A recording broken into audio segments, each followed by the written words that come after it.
Organizada por la Real Peña Motorista de Vizcaya, se celebra la primera escalada al Monte Pagasarri. Una docena de aficionados motoristas van a lanzarse con intrepidez y tesón a la conquista de la meta, a pesar de que los técnicos y el público que presencian la prueba dudaban de que pudieran emprender tal hazaña.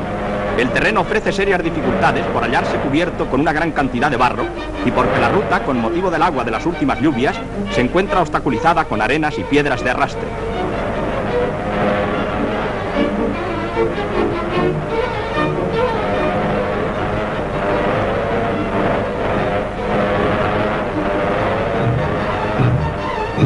Por una vez, el asno puede competir con los motoristas.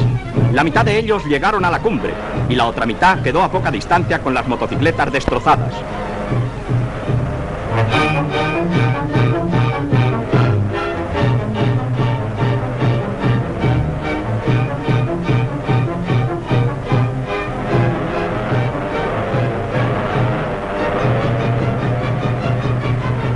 Aunque se registraron algunas caídas, ninguna fue de importancia.